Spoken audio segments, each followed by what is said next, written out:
How healthy are your legs? Meaning if they are good enough condition to run, or can you only walk is what I mean. My legs I can't run. I'll be honest with you. Since I've been in the chair for quite some time, my legs are not strong enough to run. I can maybe jog. But as far as running, no, sir.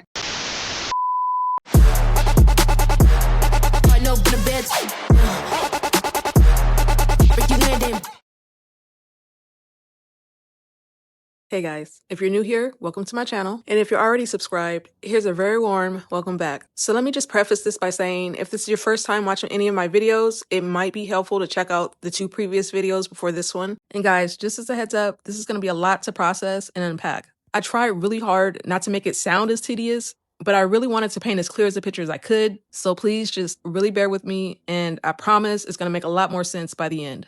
Today we're going all the way back to 2000 and 2001.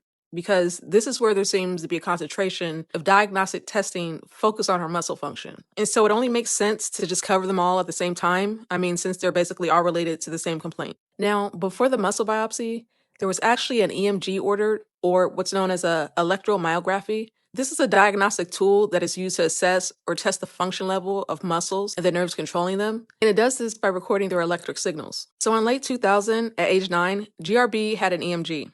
The summary for the EMG record states that there were nerve conduction studies performed on both extremities, meaning both arms and both legs, including latent responses, which were noted within normal limits. The EMG also notes there is no electrophysiological evidence of neuropathy, radiculopathy, or myopathy. So in this context of complaints of muscle weakness, this assessment pretty much ruled out nerve damage, pinched nerves, or disease of the muscle. Now, after the EMG, a biopsy was ordered, and we see a record for a muscle biopsy examination of the right thigh. And this is dated for January 31st, 2001, and the age here is also accurately listed in the record. The examiner starts off with a description of the specimen, which also includes how it was prepped and examined, before going on to note what kind of fibers were noted and how these fibers were reacting. The examiner continues his assessment by describing some of the muscle fibers as irregular and that most of the fibers affected appear to be type 2 muscle fibers. The examiner then goes on to describe the muscle tissue as structurally normal with healthy nuclei and no signs of muscle damage, breakdown, repair, or abnormal deposits. The examiner concludes his findings with a diagnosis of type 2 fiber atrophy for a 9-year-old female with muscle weakness. The examiner notes that histological and histochemical findings suggest disuse, CNS lesions, and etc. And a clinical correlation is suggested. And what they're basically saying in that last bit is to compare these findings with what GRB is showing. Now, moving on to April of 2001, there are 3 MRIs that were ordered, and these are also relevant to the investigation of her muscle weakness. And just for a bit of context, an MRI is used to view soft tissues and organs of the body in great detail. So in this instance, 3 areas of her spine were assessed via MRI. These are dated April 2nd, 2001, with GRB's age accurately reflected in the record, and the clinical history noted here is bilateral leg weakness. So to kind of summarize here, the MRI of her entire spine, cervical, thoracic, and lumbar was unremarkable, meaning nothing abnormal noted. So I also feel like this is a great opportunity to bring up some of the limitations of some of these diagnostic exams. Let's talk about what an EMG does and what it doesn't do. So an EMG can measure electrical activity in your muscles, and it can pick up nerve or muscle issues like carpal tunnel or muscular dystrophy.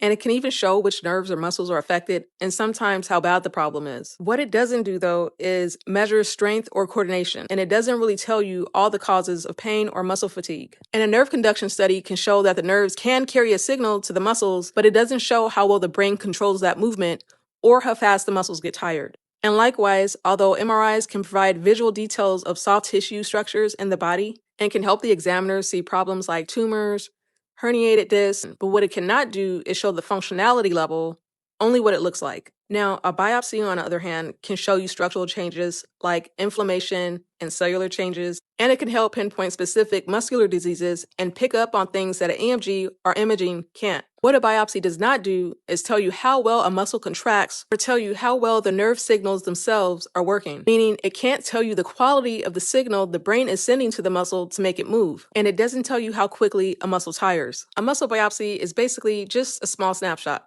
to say the least. Now, we're going to circle back a bit to the biopsy findings of the type 2 fiber atrophy, but before we go any further, I just kind of want to give a brief overview of what type 1 and type 2 muscle fibers are to begin with. So, type 1 or endurance fibers are slow twitch. They're active during standing, walking, or light daily activity. Type 2 fibers are fast twitch. They generate more power, but only in short bursts for activities like sprinting, jumping, or lifting heavy objects. If a type 1 fiber isn't used at all, it can shrink, but usually light activity is enough to prevent atrophy. Type 2 fibers, on the other hand, they need more strenuous activity to be recruited or activated. And if they're not used regularly, they start to atrophy or shrink faster. So where are we going with this? Because surely this was proof that she was confined to a wheelchair 24/7. Well, not really. It's a little more nuanced than that. And disuse doesn't automatically mean being confined to a chair or a bed 24/7. And it's a common assumption because it's the easiest assumption. But in reality, muscles can atrophy or shrink because they aren't being used to their full potential. In GRB's case specifically, her 1Q21.1 microdeletion causes hypotonia, or low muscle tone. And this means the muscles are starting from a different resting state than normal muscles. And this is due to the impact of the microdeletion on the brain and CNS development. Now, because of this, when the brain sends a signal to the muscles, it can cause a delay while the muscles are being activated. And physically, this delay can be perceived as weakness. Now, if you remember in my previous video, I explained someone with hypotonia in certain cases can still walk, run, and jump, but they get tired easily because their muscles have to work harder to support their posture and movement. And because she also has joint laxity, strenuous activities can become even more exhausting. And this essentially creates a feedback loop. Because if running or jumping makes you tired very easily, you're very likely to limit those activities, if not avoid them altogether. So naturally, when you stop doing strenuous activities or activities that require a lot of power, your type 2 fibers, the ones responsible for powerful movements to begin with, are going to begin to shrink. So now that we've kind of looked at the why, let's look at the how.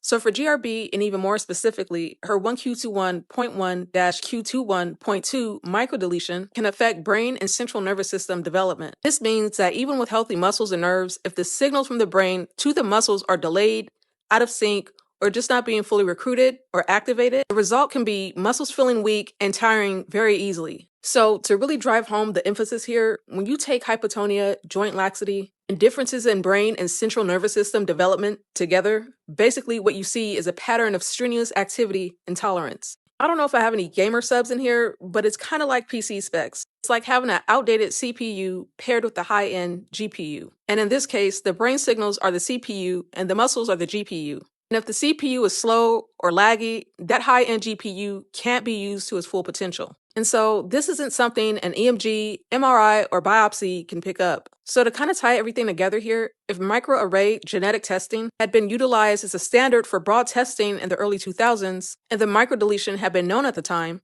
this muscle biopsy result that we see right here would have very likely been correlated and attributed to her microdeletion. Or they would have went straight into genetic testing and the biopsy avoided completely. Now, microarray testing wouldn't become standard until 2010.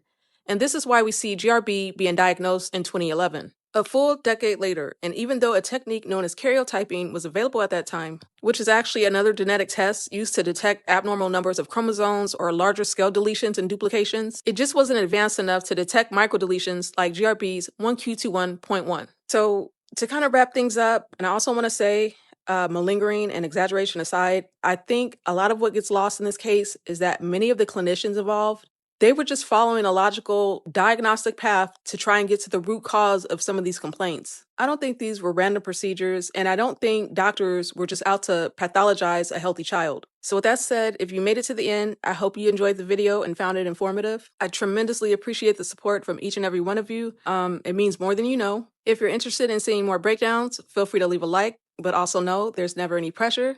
Thank you for watching and take care.